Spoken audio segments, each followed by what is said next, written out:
Pagi itu Alma melayani Daniel seperti biasa. Dia menyiapkan segala keperluan Daniel. Untuk seminggu ke depan, dia tidak perlu ke kampus karena libur masa-masa tenang sebelum ujian. Jangan kemana-mana ya. Kalaupun mau keluar, kabarin aku. Apa perlu aku panggil Bi Ida lagi untuk menemanimu? Tidak perlu, Bi. Hari ini Kak Nisa janji mau ke sini. Jadi tidak perlu khawatir. Aku tidak ada temannya. Beneran? Iya. Kalau kesepian bilang ya. Atau mau ikut aku ke kantor? Tidak, Bi. Tidak perlu. Malu kalau sering-sering ikut. Nanti kamu dinilai tidak profesional dalam bekerja. Seorang wakil direktur selalu membawa istrinya bekerja karena istrinya selalu manja. Kira-kira seperti itu. Apa itu? Judul gosip di antara para karyawan. Jadi sebaiknya aku di sini saja. Aku tidak rela suamiku jadi bahan gosip. Aku akan menelepon Nisa. Aku ingin memastikan dia benar-benar datang ke sini atau tidak. Ya ampun. Daniel benar-benar menelepon Nisa. Bahkan dia menawarkan mengirim supir untuk menjemputnya. Setelah yakin istrinya akan baik-baik saja, Daniel pergi ke kantor. Meskipun Daniel sudah menyuruh orang untuk memantau gerak-gerik Alma, namun tetap saja dia khawatir dengan kondisi istrinya. Belum lagi, dia masih belum bisa menemukan identitas si brengsek itu. Daniel menelpon orang suruhannya, menyuruhnya untuk menambah personil dalam mengawasi istrinya.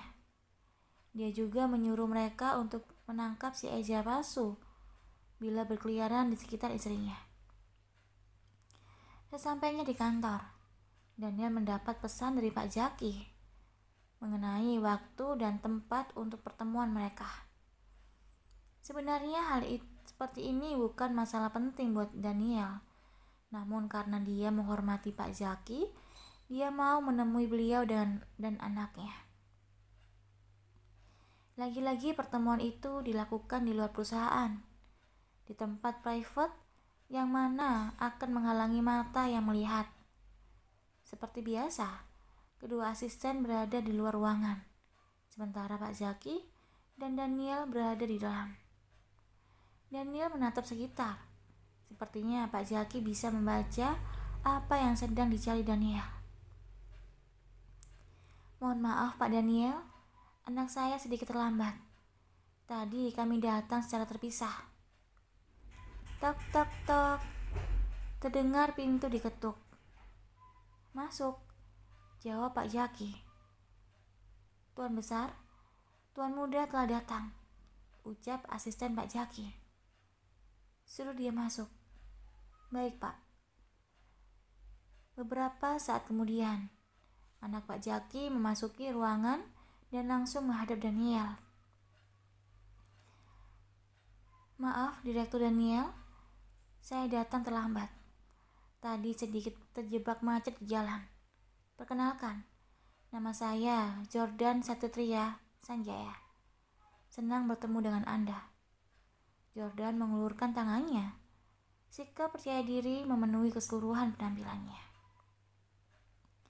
Daniel menatap Jordan dengan terkejut. Ekspresi bingung, terkejut, dan terpanah menjadi satu.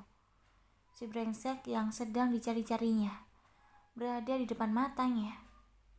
Dan si brengsek itu adalah putra dari Pak Jaki Sanjaya, salah satu pemegang saham grup H. What the fuck? Nama aslinya Jordan Satria Sanjaya. Dia anak tunggal keluarga Jaki Sanjaya, seorang tuan tanah kaya yang menginvestasikan uangnya dalam bentuk pemilikan saham. Karena dia anak tunggal, maka otomatis kekayaan keluarga Sanjaya akan jatuh di tangannya. Besar harapan keluarga kepadanya. Maka dari itu, keseluruhan hidupnya pun telah diatur. Dia dari pendidikan, teman sekolah, teman bermain, sampai teman hidup pun diaturnya. Hidupnya yang penuh dengan aturan membuatnya muak. Timbul keinginan dalam dirinya untuk memberontak. Kemudian kesempatan itu datang. Keluarganya membuka perekrutan karyawan baru. Dia melihat ada salah satu karyawan yang sesuai dengan kriterianya. Dia mendekati karyawan itu, mengiming-imingi uang dan juga mengancamnya. Bermodalkan identitas karyawan itu, dia berhasil memulai kehidupan baru. Dia mulai menjalani kehidupan sebagai Ezra tanpa sepengetahuan keluarganya. Iya, dia berhasil pergi dari cengkraman keluarga Sanjaya. Jordan memulai kehidupan baru sebagai Ezra. Dia meninggalkan semua fasilitas mewah yang disediakan keluarganya. Dia hidup seperti orang biasa pada umumnya. Jordan memutuskan untuk menjadi driver ojek online. Karena menurutnya, pekerjaan itu akan membuatnya lebih banyak mendapatkan pengalaman hidup. Jordan melakukan profesi itu selama beberapa minggu, sebelum akhirnya dia bertemu dengan Alma. Iya, gadis itu menggugah perasaannya, bukan karena kecantikannya, namun karena kebaikan hatinya. Selama beberapa minggu menjadi ojol, baru kali ini seorang customer memberikan pesanan makanan terhadapnya. Customer itu memesan 2 porsi makanan yang sama, namun 1 porsi diberikan untuknya. Hati Jordan menjadi tergugah dan tersentuh. Timbul niatan dalam dirinya untuk mengenal Alma lebih dalam. Jordan memutuskan untuk mendekati Alma. Dia tahu grup H sedang melakukan rekrutmen karyawan. Karena didikan keras sejak kecil, dia berhasil lulus tes dengan hasil mendekati sempurna. Dia berhasil memasuki grup H tanpa bantuan siapapun. Jordan mulai mendekati Alma sedikit demi sedikit. Alma benar-benar wanita yang tidak mudah. Alma itu benar-benar tidak terpengaruh oleh tampang dan rayuan. Sepertinya dia harus berusaha sedikit lebih keras dari sebelumnya. Namun, tiba-tiba saja Alma tidak masuk kantor dan memblokir nomornya. Kenapa Alma melakukannya? Apa dia benar-benar sangat terganggu dengan kehadirannya? Jordan sakit hati dan merasa ditolak. Awalnya dia uring-uringan mau melanjutkan pendekatannya atau tidak. Sejurus kemudian, dia memutuskan untuk tetap mendekati Alma. Dia mulai bertanya-tanya di bagian HCM. Kemudian, kemana Alma pergi dan di mana alamat rumahnya. Namun tidak ada seorang pun yang memberitahunya. Setelah menunggu beberapa hari tanpa kejelasan, akhirnya Alma masuk kantor juga. Namun pertemuan mereka sangat tidak mengenakan. Dia melihat Alma mendapat perlakuan kasar dari si bos arogan, si wakil Derut. Dari pertama melihat si wakil Derut, dia sudah tidak suka. Dan sepertinya orang itu juga menatapnya dengan tatapan yang sama. Jordan berusaha mengabaikannya. Toh, tujuannya datang ke perusahaan ini bukan untuk bersesi tegang dengan si wakil Derut, tapi untuk mengejar cinta Alma. Namun perlakuan laki-laki itu benar-benar tidak bisa diterimanya. Dia mendorong tubuh Alma dengan keras. Dia tidak terima melihat wanita yang diincarnya mendapat perlakuan seperti itu. Kebencian di dalam hati Jordan semakin besar kepada Daniel. Moodnya yang buruk karena melihat perlakuan Daniel terhapus begitu melihat kembalinya Alma. Dia senang karena bisa melihat Alma kembali. Namun kegembiraannya tidak bertahan lama. Ternyata hari itu terakhir Alma berada di perusahaan. Bila Alma keluar dari perusahaan, lalu apa fungsinya dia berada di sana? Jordan memutuskan untuk keluar juga. Dia mencari informasi mengenai kampus Alma dan jam kuliah yang diambilnya. Pagi itu dia berhasil menemui Alma.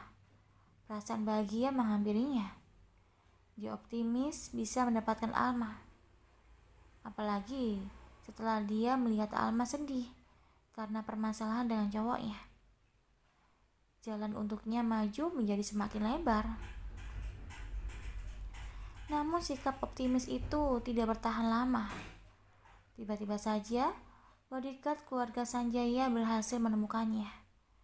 Dan dia berakhir terpenjara di rumah mewah keluarganya dengan pengawalan ketat.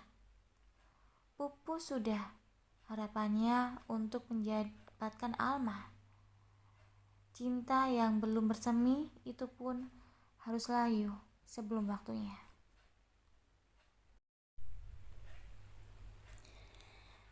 Jordan menghabiskan kesehariannya mencoba untuk kembali kabur.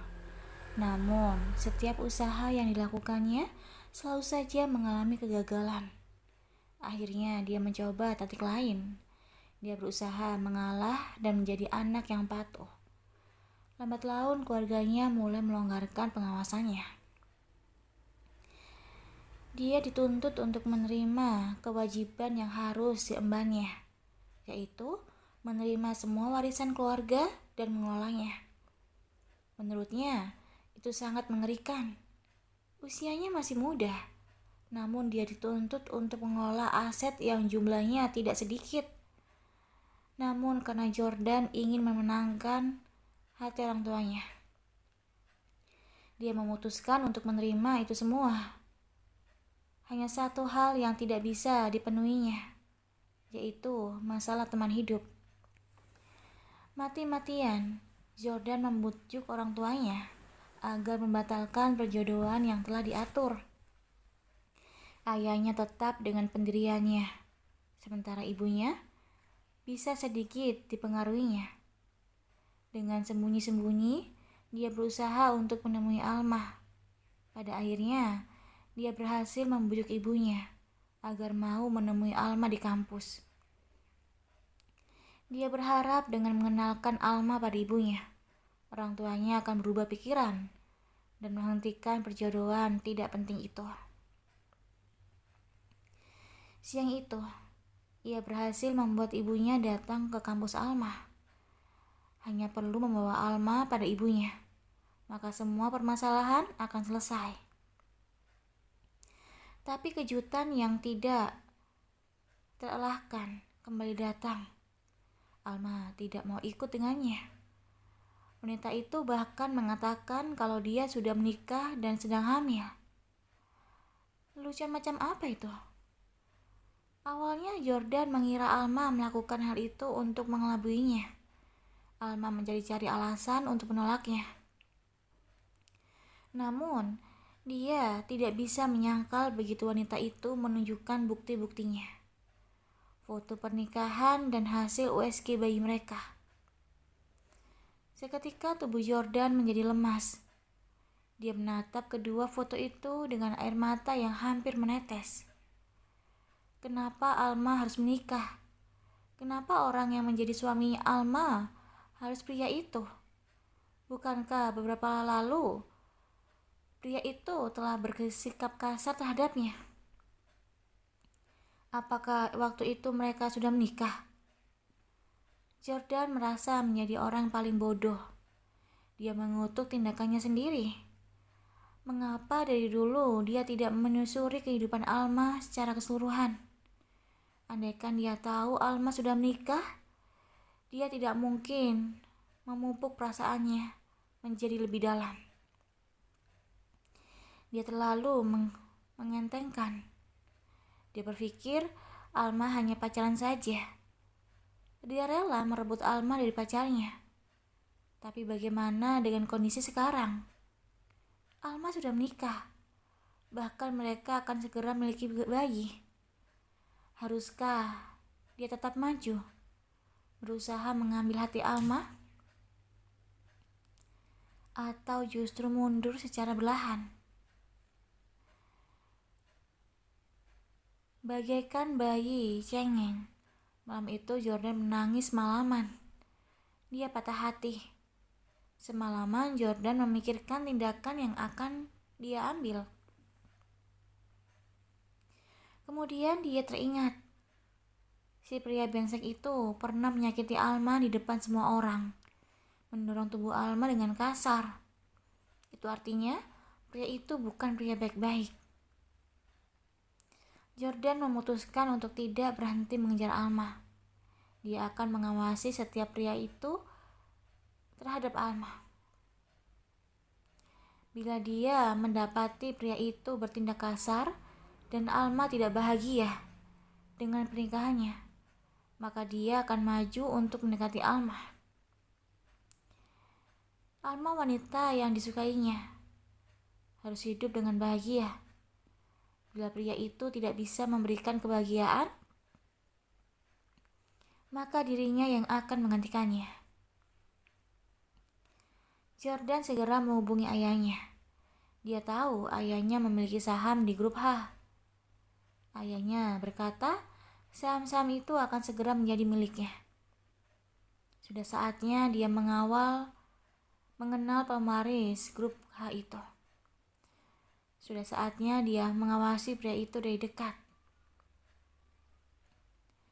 Jordan tersenyum puas melihat keterkejutan di wajah Daniel. Bila Daniel sekejut itu melihatnya, setidaknya dia pernah menjadi perhatian Daniel sebelumnya. Apa Daniel tahu kalau dia menyukai istrinya? Kalau Daniel tahu, itu malah bagus. Setidaknya dia tidak akan menutup-nutupi perasaannya. Pak Daniel, dia putra saya. Kedepannya, dia akan menggantikan saya untuk mendukung Anda sebagai terpilih rekrut selanjutnya. Pak Jaki memecah keheningan. Situasi menjadi sangat canggung. Daniel menatap Jordan dengan kemarahan. Entah mengapa, bila berhubungan dengan istrinya, dia tidak bisa menyembunyikan emosinya. Kali ini pun demikian. Pak Daniel, apa Anda mengenal putra saya? Tanya Pak Jaki dengan terheran-heran. Mungkin saya salah orang. Daniel mengalihkan pandangannya. Jordan segera duduk di kursi di depan Daniel. Pak Daniel pasti familiar dengan wajah saya. Dulu saya pernah bekerja di grup H selama beberapa minggu. Ujar Jordan kalem. Sekarang gantian Pak Jaki yang terkejut. Namun raut terkejut berubah menjadi senyum senang. Syukurlah kalau seperti itu. Bila kalian sudah lebih dulu mengenal, itu artinya akan semakin mudah bagi kalian untuk bekerja sama. Pak Jaki melanjutkan obrolannya, sementara Jordan dan Daniel menanggapi ala kadarnya. Pikiran Daniel sudah terbang kemana-mana. Mungkin cukup sekian pertemuan kita kali ini. Kedepannya, saya harap anak saya banyak memberikan bantuan terhadap Anda. Pak Jaki menjabat tangan Daniel. Dilanjutkan dengan Jordan. Saya masih muda, masih minim pengalaman. Saya harap Anda bisa membimbing saya ke depannya, ucap Jordan sopan. Daniel hanya mengangguk sekilas. Kemudian dia pergi meninggalkan ruangan itu. Jordan hanya bermulut manis saja. Ketika dia menatap wajah pria itu, ingin rasanya dia menghantamkan tinjunya. Darahnya selalu mendidih bila ingat sikap pria itu terhadap Alma. Mari kita lihat, sebaik apa kamu memperlakukan istrimu, ujar Jordan dalam hati. Seharian Daniel uring-uringan. Dia bingung harus bersikap seperti apa. Di satu sisi, dia ingin menghancurkan si Ezra palsu.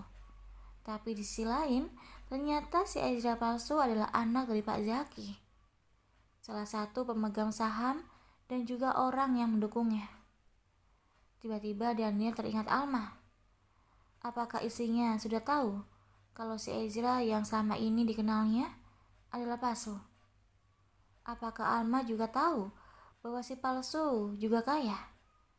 Mengapa Alma tidak mau jujur kepadanya? Apa memang ada sesuatu di antara mereka? Memikirkan hal itu membuat Daniel marah. Brak! Daniel mengebrak meja, membuat terkejut Tito yang ada di depannya. Ada apa, bos? Antarkan aku pulang. Sekarang, bos. Iya. Meskipun tidak tahu permasalahannya apa, tapi dengan sigap Tito mengantarkan Daniel pulang. Daniel ingin bertanya secara langsung pada Alma. Dia ingin memastikan bahwa tidak ada apa-apa di antara mereka berdua. Daniel membuka pintu apartemen.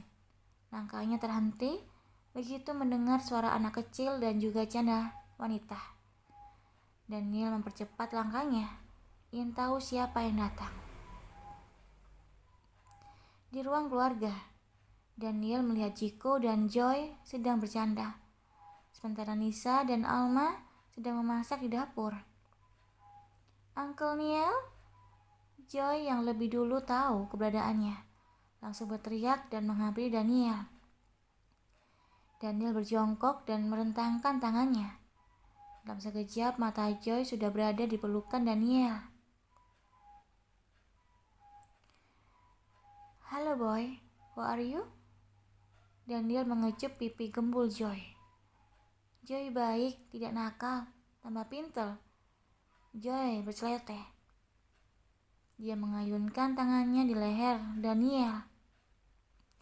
Jiko berdiri dan bersalaman dengan Daniel. Sudah dari tadi? Tanya Daniel. Sekitar 20 menit yang lalu. Mau jemput mereka. Ternyata Alma mengajak kita untuk makan malam. Sudah pulang, Bi? Alma keluar dari dapur, memakai daster dan celemek di dadanya.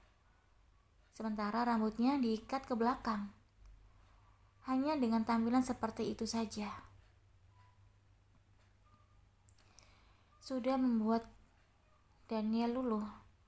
Keinginan menggebu-gebu untuk mencecar istrinya dengan berbagai pertanyaan langsung hilang begitu saja. Alma mencium tangan Daniel, dibalas dengan kecupan ringan di keningnya. Alma memegang keningnya dengan malu.